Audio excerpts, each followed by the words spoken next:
buenos días Iglesia, buenos días para todos. Qué bueno verlos hoy en esta mañana a través de este medio, dándole gracias a Dios por la presencia de todos ustedes y porque sé que el Señor ha sido bueno con todos ustedes. Esta mañana me ha correspondido a mí la palabra y vamos a hablar un poco sobre las cosas que están sucediendo y sobre las actitudes que vamos teniendo como cristianos. Antes de comenzar, yo le quiero pedir por favor que agache su cabeza y vamos a orar. Bendito Padre en la gloria, gracias Señor en esta mañana por tu presencia, gracias Dios porque estás con nosotros. Aunque no te vemos, te sentimos y sabemos que en toda decisión y en toda situación que ocurra en este país, tu presencia está fuertemente sobre él. Gracias Dios por cada uno de nosotros. Perdona nuestros pecados, Señor, porque te ofendemos de muchas maneras.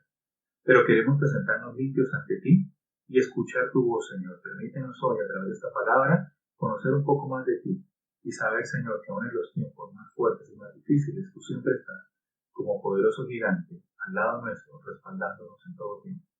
En el nombre de Jesús. Amén. Quiero pedirle, por favor, que busque Primera de Pedro 5, del 1 al 11.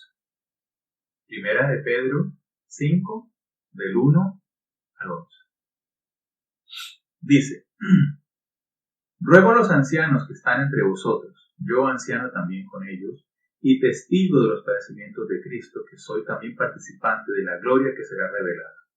Apacentad la grey de Dios que está entre vosotros, cuidando de ella no por fuerza, sino voluntariamente, no por ganancia deshonesta, sino con ánimo pronto, no como teniendo señorío sobre los que están a vuestro alrededor, a vuestro cuidado, sino siendo ejemplos de la grey. Y cuando aparezca el príncipe de los pastores, vosotros recibiréis la corona incorruptible de gloria. Igualmente, jóvenes, estad sujetos a los ancianos y todos sumisos unos a otros, revestidos de humildad, porque Dios resiste a los soberbios y da gracia a los humildes. Humillaos pues bajo la poderosa mano de Dios, para que Él os exalte cuando fuere tiempo, echando toda vuestra ansiedad sobre Él, porque Él tiene cuidado de vosotros. Sed sobrios y velad sobre vuestro adversario. Y velad porque vuestro adversario el diablo, como león rugiente, anda alrededor buscando a quien devorar. Al cual resistid firmes en la fe, sabiendo que los mismos padecimientos se van cumpliendo en vuestros hermanos en todo el mundo. Mas el Dios de toda gracia, que nos llamó a su gloria eterna en Jesucristo, después que hayáis padecido un poco de tiempo, Él mismo os perfeccione, afirme, fortalezca y establezca. A Él sea la gloria y el imperio por los siglos de los siglos. Amén. Que el Señor bendiga su palabra. Estamos en tiempos de angustia. Cuando el apóstol Pedro escribe esta carta, era en el tiempo del emperador romano Nerón, un emperador conocido por su maldad, por las cosas malas que hizo, el Coliseo romano, los leones, los cristianos. Dentro de lo más malo y lo más conocido de la historia está el incendio de Roma. Nerón incendia Roma y le echa la culpa a los cristianos de ese tiempo. Y los usa como excusa para defenderse obviamente y los persigue y los captura para entregarlos a los leones, crucificarlos, quemarlos vivos como antorchas humanas solamente para la diversión del pueblo. Realmente una época difícil de la vida cristiana. Y Pedro le escribe esta epístola sobre todo en ese tiempo, ayudando a estos hermanos cristianos a estar tranquilos, a estar esperando y sabiendo que Dios tiene un plan para lo que sucede. En el tiempo de Pedro, los cristianos huían por miedo a ser culpados por el incendio de Roma. En este tiempo, en el 2020, hoy nosotros huimos y nos encerramos por miedo al COVID-19, por miedo a la pandemia, por miedo al virus, por miedo a la muerte. Obviamente no es lo mismo la persecución que sufrían los antiguos cristianos a lo que nos sucede hoy, pero los sentimientos son parecidos. La ansiedad, la incertidumbre, el no saber qué va a pasar mañana. Lo decía en el tema que tuve la vez pasada. No es lo mismo 15 días, 30 días, llevamos 2 meses, casi 3, y estamos tranquilos, pero cuesta ver el final, cuesta ver la luz al final. Como les decía también la vez pasada, estamos dentro del pozo. Sabemos que Dios nos va a sacar y sabemos que la salida está cerca, pero en el momento no la vemos. Y humanamente eso nos angustia y nos produce temor. Los cristianos antiguos no podían reunirse por miedo a ser encerrados y muertos. Nosotros no podemos reunirnos por miedo a enfermarnos. Es increíble. Nos damos cuenta, sobre todo en las reuniones de los jueves o en las madrugadores, que nos reunimos los hermanos los jueves a través de Zoom. Y uno se da cuenta de la alegría que nos da ver unos a otros, saludarnos, preguntar cómo estamos, aunque con algunos hablamos por teléfono. El estar todos juntos nos da una alegría, lo que dice la Biblia. Hay que congregarse, nos ha hecho mucha falta. Yo sé que nos ha hecho mucha falta a todos congregarnos, pero también está el susto de enfermarnos, de que justo ese día el virus esté ahí, o que alguien lo porte, o que alguien llegue. Y el virus representa miedo, el virus representa muerte, y eso nos asusta. Pareciera, cuando vemos esto, cuando vemos como que las iglesias se cerraron, cuando vemos que no nos podemos reunir, cuando vemos que estamos más limitados, pareciera como que Satanás hubiera ganado, como que el diablo hubiera ganado, pero no, totalmente equivocado. Si algo bueno ha traído esta pandemia, es que nos ha mostrado el tipo de cristianos que somos. Es increíble cómo nos hemos fortalecido en este momento de crisis. Es increíble cómo nos surge el deseo, buscamos razones, buscamos formas de reunirnos, estos medios audiovisuales. Yo creo que muchos de ustedes nunca habían entrado a la página de la iglesia. Ahora estamos buscando la página, estamos buscando YouTube. Es increíble cómo esta situación, en vez de haber deprimido la iglesia, la ha fortalecido. Si Satanás pensó que había cerrado la iglesia, cerró las iglesias físicas, 2, 3, 4, pero abrió miles de iglesias en el hogar de cada uno de nosotros. Hoy usted en su casa, con su esposo, sus hijos, su familia, sus vecinos, sus amigos, con quien sea que usted esté pasando este encierro, usted es una iglesia. Y el Señor está con usted y está con nosotros. Es impresionante que igual, aunque estamos tranquilos, somos humanos y nos llenamos de miedo. Yo le aseguro, lo hablaba con muchos de ustedes cuando teníamos tiempo de estar en la iglesia, que uno va a la iglesia, escucha, alaba, canta, ora y sale fortalecido, pero apenas sale otra vez al mundo, las cosas del mundo te van debilitando y uno empieza a llenarse de temores. ¿Y qué irá a pasar? Algunos ya de estos 2 meses largos, casi 3, ya no están trabajando, empresas han cerrado, los ahorros se están acabando, uno empieza a angustiarse.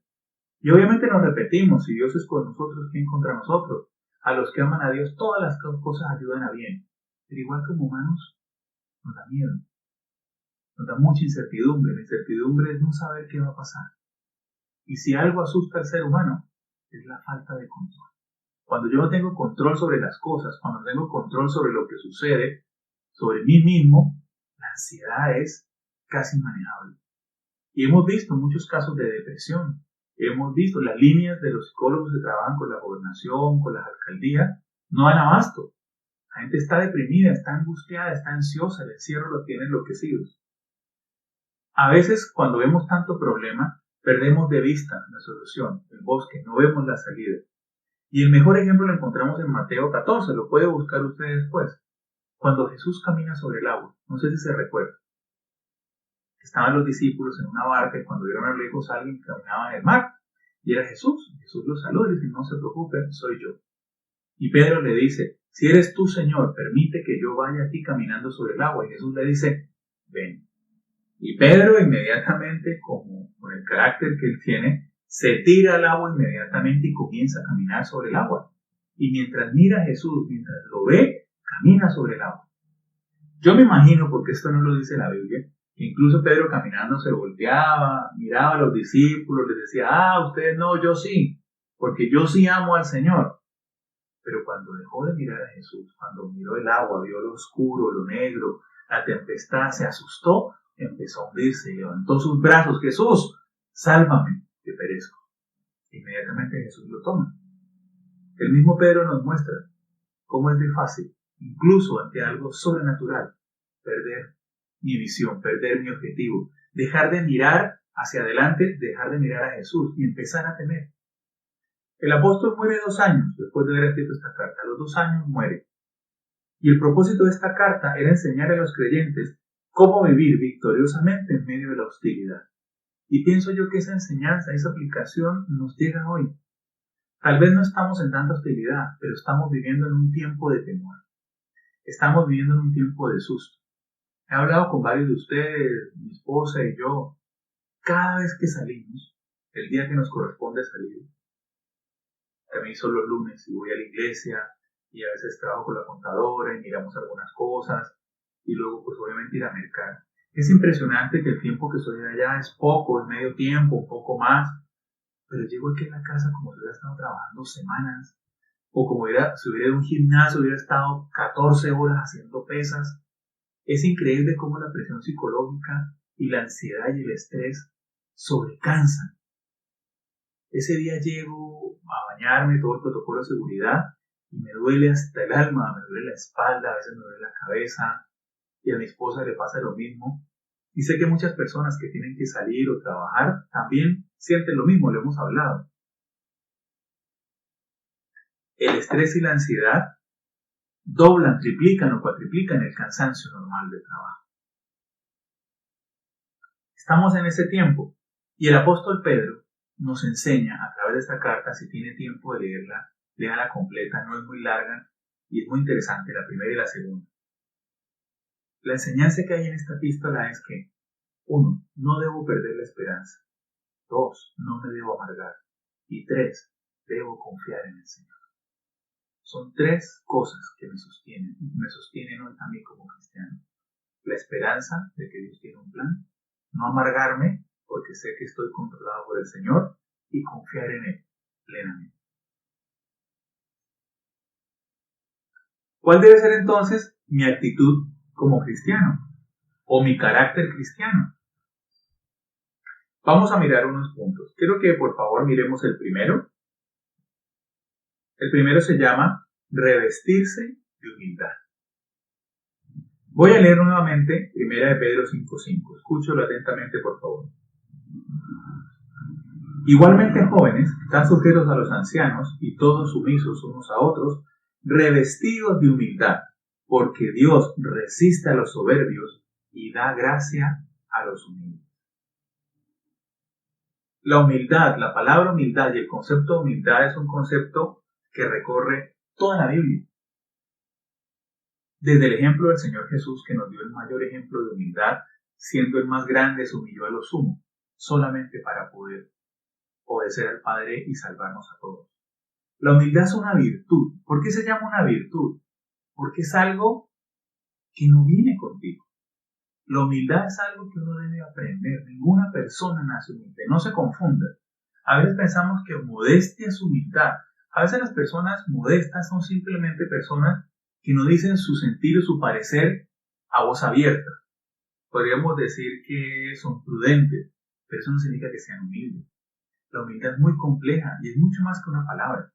La humildad no tiene que ver con tu estrato económico. O sea, hay personas que se definen como humildes porque tienen pocos ingresos o pocas cosas. Eso es aparte. Estoy hablando de la humildad como virtud. La humildad como una característica, y es una característica que no es propia de los cristianos. No se diga mentira. Es muy difícil y es una característica que usted tiene que aprender a lo largo de la vida. Y nos demoramos bastante en aprenderla porque no va con nosotros. Ya lo hemos hablado muchas veces. Usted no sabe quién soy yo, por qué él sí, yo no, es que a mí también me tienen que dar.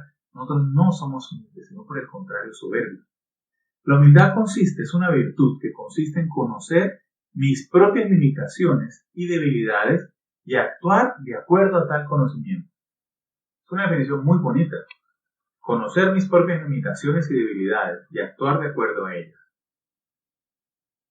Eso es muy difícil. Generalmente no somos humildes y nos cuesta ser humildes. Incluso uno ve que a algunas personas les falta humildad hasta para recibir ayuda. En estos momentos difíciles en que estamos todos apretados, hay mucha gente que no habla, o que no dice que está mal, o que no dice que tiene problemas. Y uno se entera a través de terceros, y uno los quiere ayudar y algunos se enojan. Porque no nos gusta, algunos se sienten mal porque los ayudan. Yo pienso que no, debe ser al contrario. Yo debo aprender a ser humilde, tanto cuando estoy en lo positivo y estoy ganando bien y estoy con todos mis ingresos y puedo ayudar a otros, como cuando no estoy de esa manera y necesito que me ayuden. La humildad es un concepto que debemos ir luchando poco a poco. La verdadera humildad es reconocer mi debilidad y saber que no soy nadie. Esa es la verdadera humildad. Saber que yo no soy nadie y que realmente no valgo nada. El único valor que tengo me lo dio el Señor Jesús cuando entregó su vida por mí. Ahí me volví valioso. Antes de eso, yo no era nada. Y no se los quiero decir como una frase de cajón, porque sé que sueno a tarjeta de Hallmark o a tarjeta de estas de feliz cumpleaños con unos mensajes bonitos. Yo espero que el Señor nos lleve a todos a entender este concepto y a volverlo nuestro. Yo no soy nada, yo no valgo nada, solo valgo porque Dios me amó y me dio valor. La humildad es el concepto que me hace entender cuál es mi lugar. Y mi lugar solamente es el que Dios ha puesto y para lo que Dios me ha puesto. Dios me puso aquí con un propósito y a usted también. Cuando yo cumplo ese propósito tengo valor.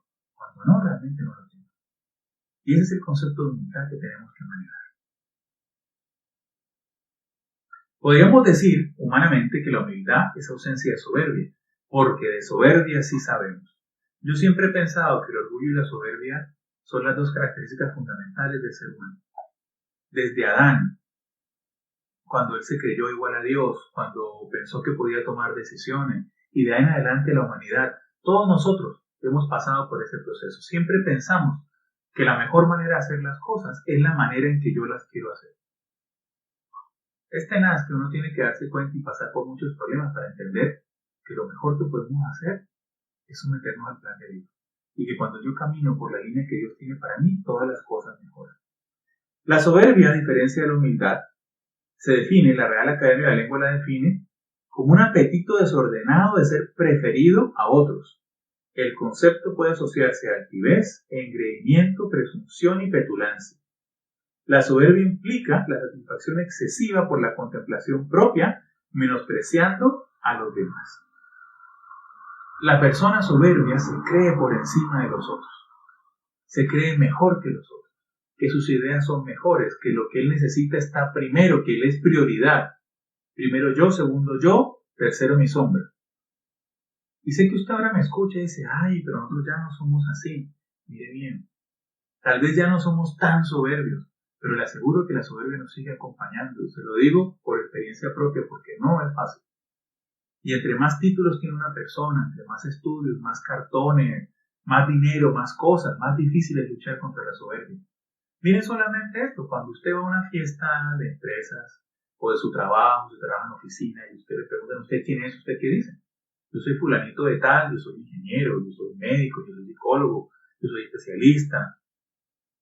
Uno se presenta siempre respaldado o por las cosas que ha hecho y estudiado o por las cosas que tiene. Mi nombre es fulanito de tal, soy el dueño de tal establecimiento, o soy el dueño de esto, o el dueño de acá. Nos han enseñado desde pequeños que según lo que tenemos es lo que valemos. Y eso nos ha fortalecido en soberbia. Por eso nos cuesta tanto ser humildes, por eso nos cuesta tanto bajar la cabeza. Y más adelante vamos a mirar el concepto bíblico de humildad y de humillarse, y vamos a dar cuenta por qué es tan difícil que el Señor obre en nuestras vidas, porque no hemos podido llegar allá todavía. Y me incluyo, es un camino difícil. Para reconocer la soberbia, bueno, hay 5 puntos muy importantes que quiero que los escuche con atención. Cuando yo estaba preparando esto y los leía, tristemente encontraba varios de estos todavía en mi vida. Y yo le aseguro que algunos todavía están en la suya. Mírenlo con cuidado y pídele al Señor que te muestre dónde estás. ¿Cuáles son las 5 características más fuertes de un soberbio? 1. Nunca reconoce sus errores y en absoluto acepta las críticas. Nunca reconoce sus errores.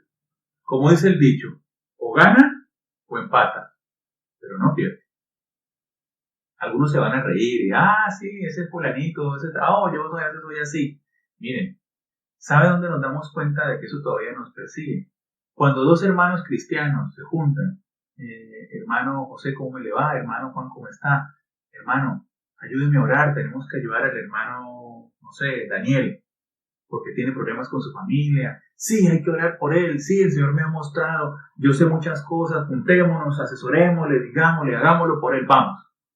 Pero si ya es, hermano José, necesito hablar con usted, porque veo que usted tiene un problema con su hija, con su esposa, con su familia, ¿cómo nos ponemos?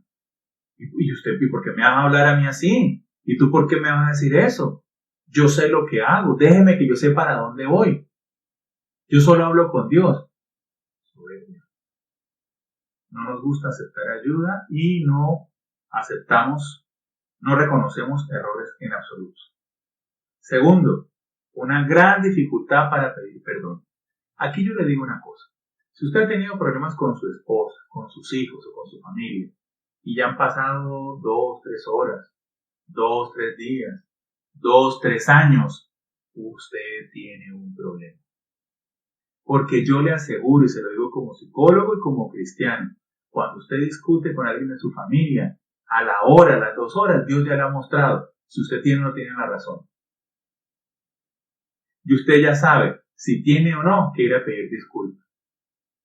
Digamos que no a las 2 horas, a los 3 días, listo, al mes. Y usted se lo traga. Y usted prefiere, deje así, al otro día le habla como si nada, sigamos la vida como si nada hubiera pasado. Soberbia. No les gusta pedir perdón, no piden perdón bajo ninguna manera. Tercero, una necesidad imperiosa y a veces enfermiza de recibir halagos.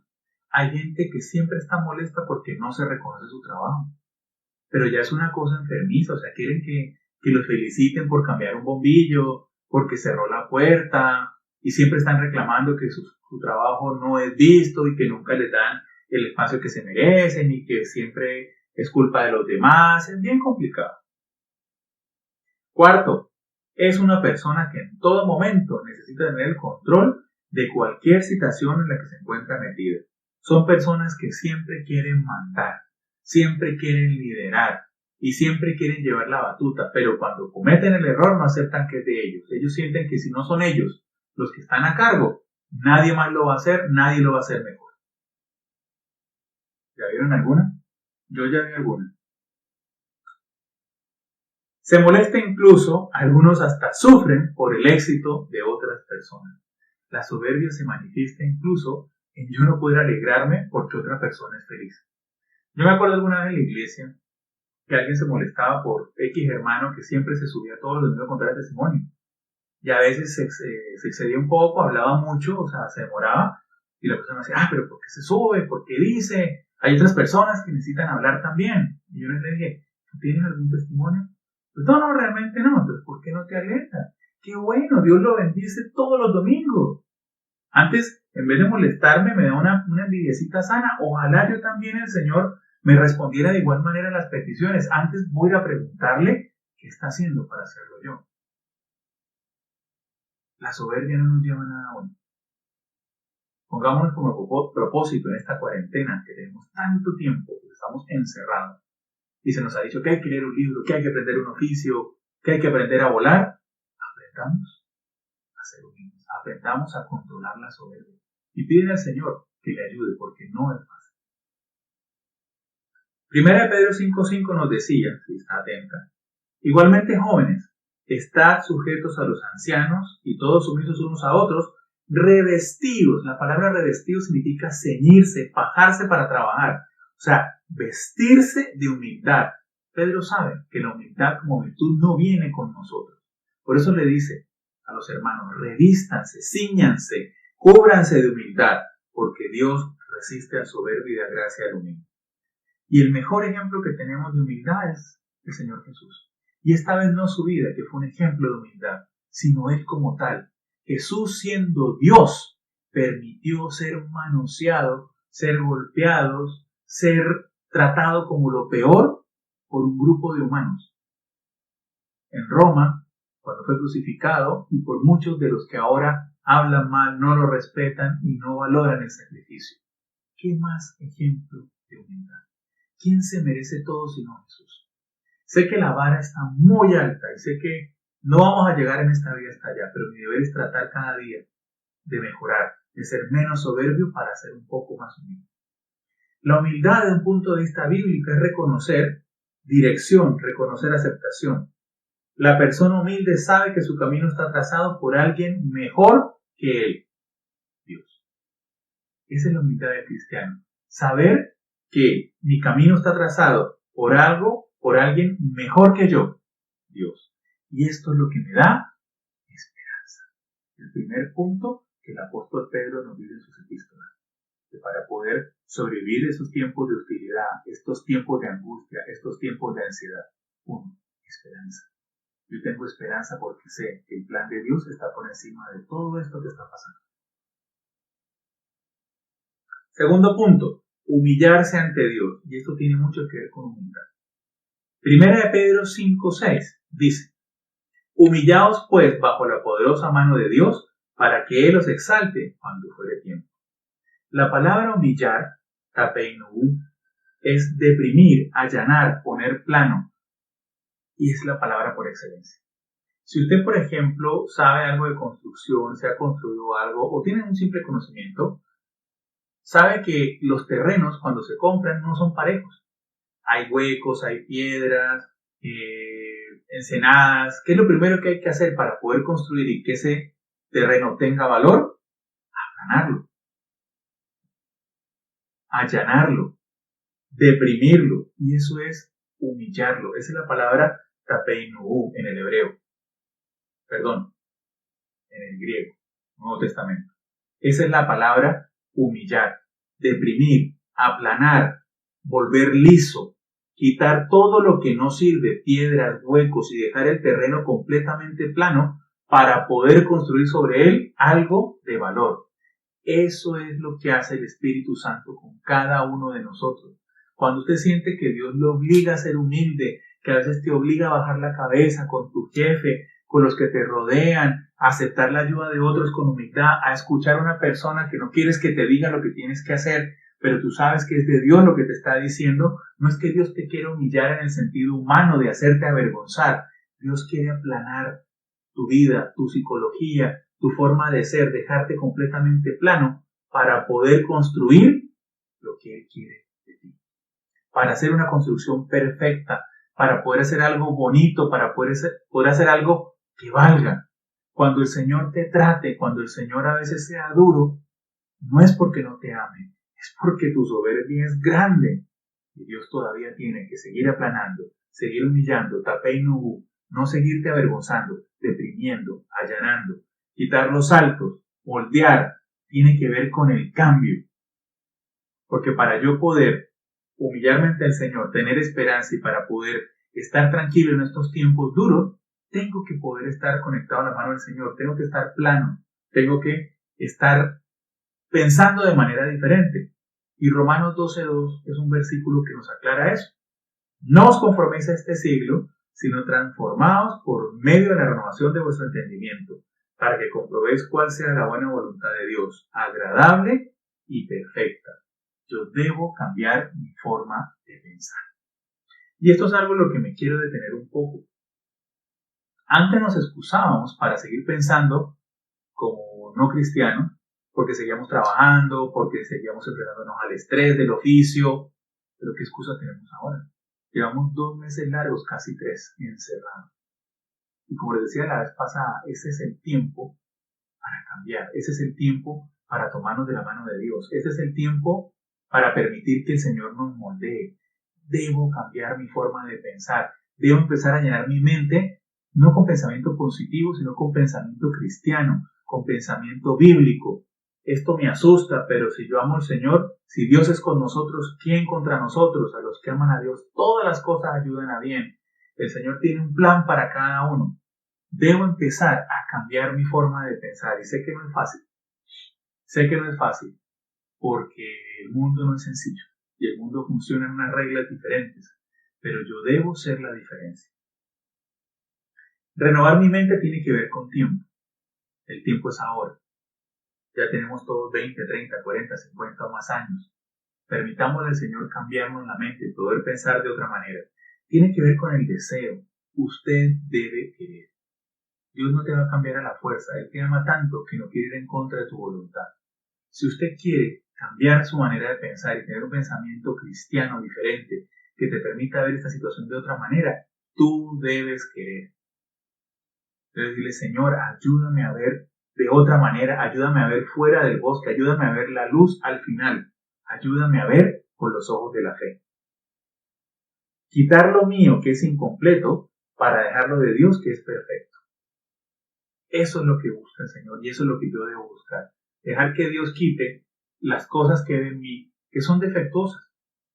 Las cosas que, aunque he mejorado mucho, porque yo le aseguro que usted y yo hemos cambiado muchísimo, a como éramos antes, a como estamos hoy en día, pero igual nos falta. Mire, la vida del cristiano es como un carro sucio. Cuando usted un carro sucio le echa agua, jabón, pero no lo toca, le echa agua, jabón, ¿qué pasa? Gran parte de la mugre se va, cae con el agua, pero quedan unos pedacitos, unas cositas pegadas que toca echarle trapito. Nosotros estamos en esa etapa. Ya el Señor nos lavó, nos enjuagó, nos está echando trapito para hacer de nosotros esas personas que Él quiere para su luz. Aprender a ver a los demás como nos vemos a nosotros y saber valorarnos como la Biblia nos enseña que lo hagamos. Uno tiene que tener de sí mismo no más valor que el que uno debe tener. ¿Y eso cómo es? Muy sencillo. Uno tiene que mirar siempre al otro como superior a uno.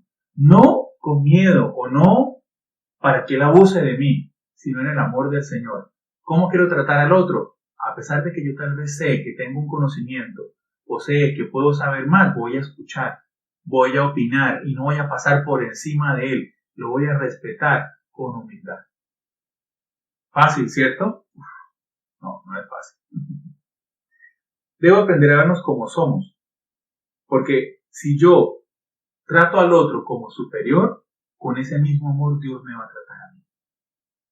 La Biblia dice que con la vara que yo mido, yo seré medido.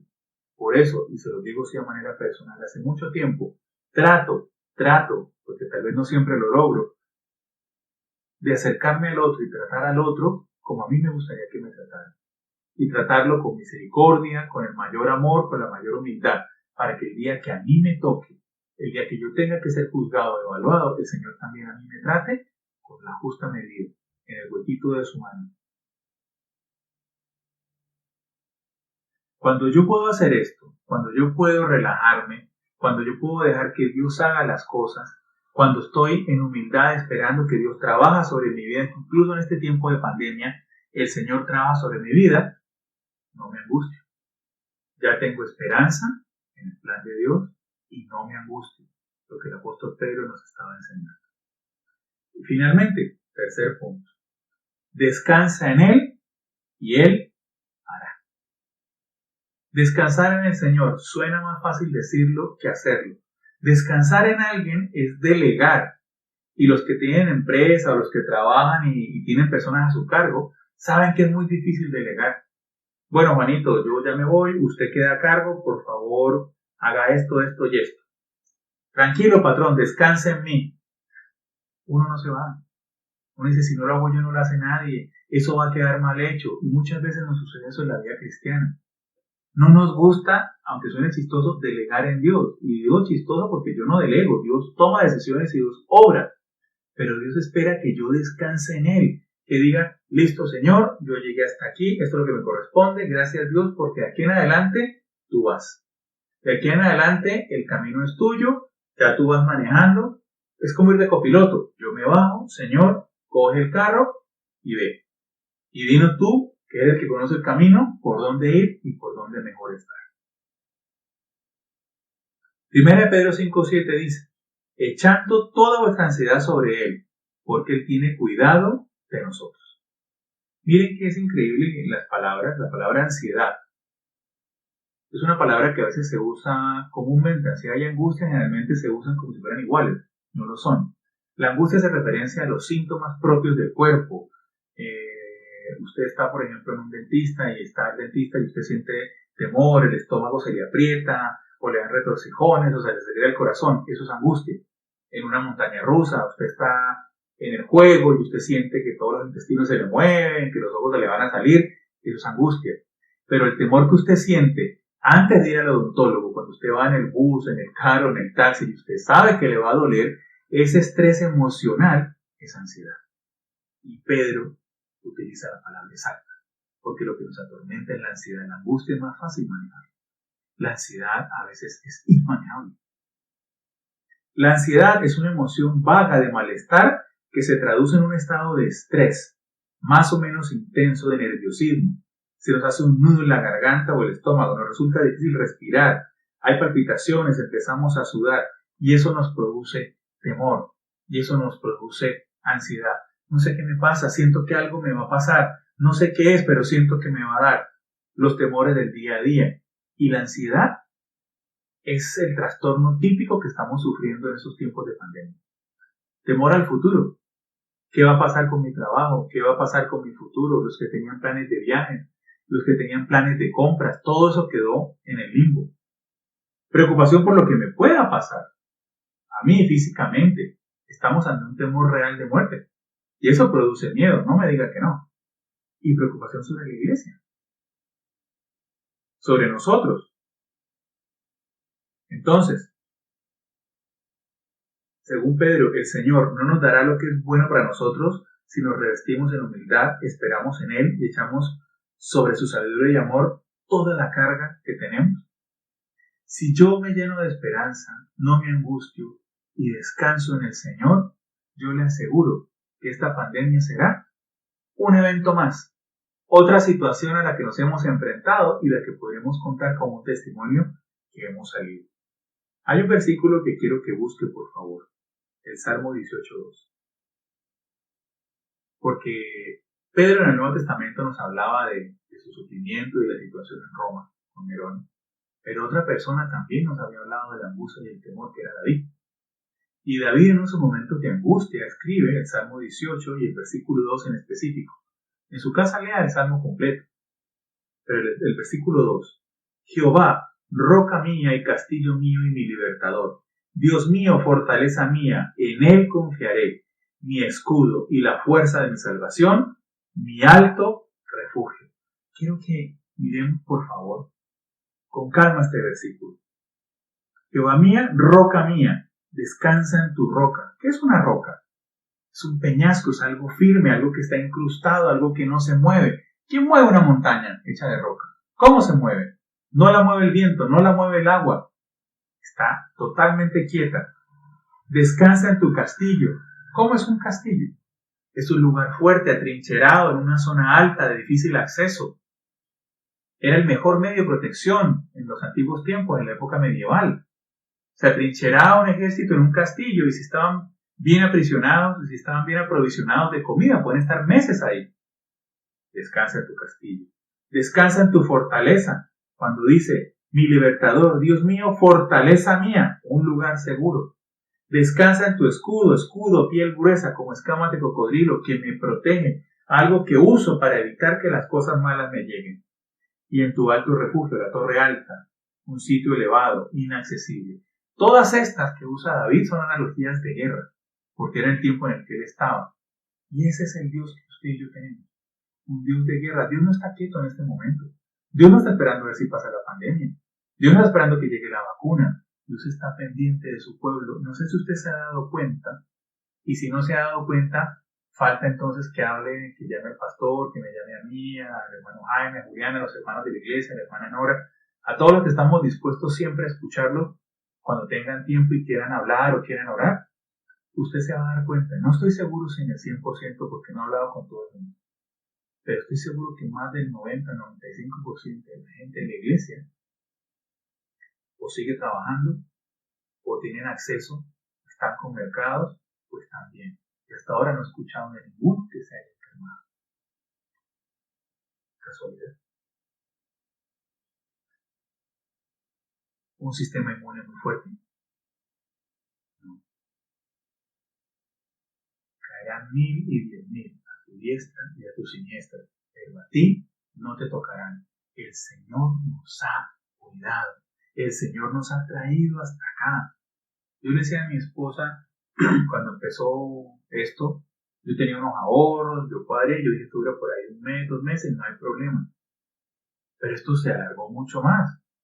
Y uno ve que ya no va a alcanzar y que las cosas no se dan. Sin embargo, el Señor ha sido fortaleza y todo ha alcanzado, no hemos pasado hambre, se han podido pagar las cosas, las que no nos han ofrecido acuerdos, han habido oportunidades. Yo no puedo decir que el Señor no me haya respaldado por ser un hombre cristiano, no perfecto, pero un hombre que ora, un hombre que ofrenda, que diezma y que cumple con lo que el Señor pide de nosotros. Y el Señor me ha justificado a mí y a mi familia, como sé que lo ha hecho con muchos de ustedes. Dios no está quieto. Dios te dice hoy, ten esperanza, tranquilo, no te angusties, descansa en mí. 3 cosas que nos van a hacer la vida más fácil por los 3, 6, 2 o 3 años que nos toque estar aquí encerrados. No se angustien, hay esperanza. Estamos aburridos, pero no estamos abandonados. El Señor nos tiene en el huequito de su mano. Qué bueno saber esto. Qué bueno saber que confiando en el Señor podemos seguir caminando adelante. Un último punto que quiero tocar con ustedes. 1 Pedro 5:8. Sed sobrios y velad, porque vuestro adversario el diablo, como león rugiente, anda alrededor buscando a quien devorar. El único que puede sacarte de este espacio de esperanza, de este espacio de no angustiarte y de poder estar descansando en tu Señor, es Satanás. Y solo si tú te lo permites. Él no lo puede hacer solo. Pero si tú le abres el espacio y lo permites, Satanás lo va a hacer. Y Pedro lo decía muy claro. Sed sobrios. Hay que estar abstento, hay que ser discreto. ¿Qué significa esto?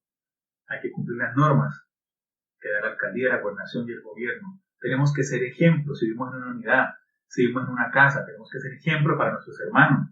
Que los demás vean que como cristianos hacemos caso. Ser discretos, ser sobrios. Velar, mantenerme despierto y vigilante. En este tiempo de pandemia, con mayor razón, si usted puede estar en madrugadores, vaya, reúnase por Zoom. Los miércoles de varones, los miércoles de damas, los miércoles que hacemos familia, saque el tiempo, esté presente, ya no tiene excusas. Si usted tiene Netflix, lo puede ver después. Si es alguna novela, ese día se la va a perder. Manténgase congregado, vele, esté despierto, porque el diablo está, como león rugiente, buscando quién baja la guardia para coger. Y espero no ser yo, y por favor espero que no sea usted.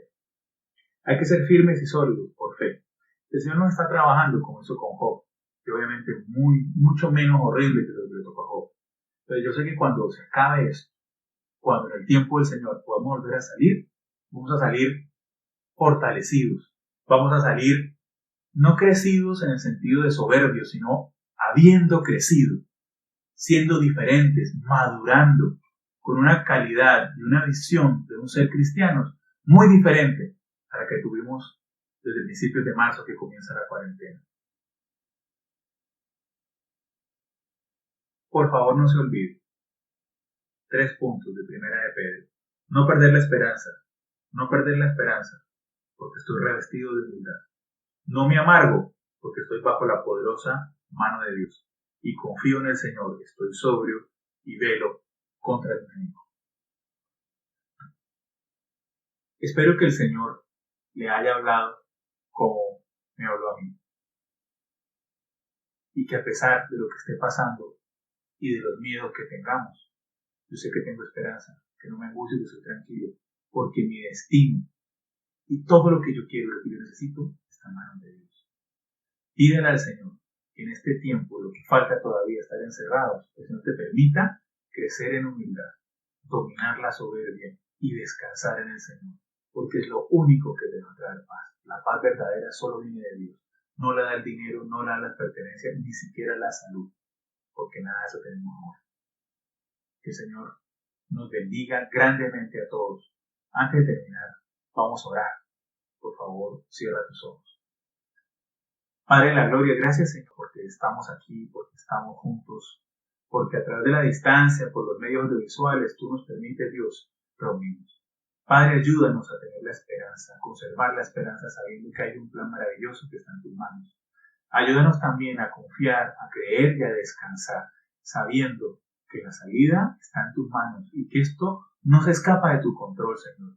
Que tú no estás descansando, no estás encerrado, estás controlando todo y que pronto podremos otra vez salir a la calle y disfrutar y volver a nuestros quehaceres y a las cosas que tú nos permitas hacer. Gracias a Dios por este tiempo, bendice a todos estos mis hermanos, los que están viendo este video y a los que después les pueda llegar en el nombre de Jesús.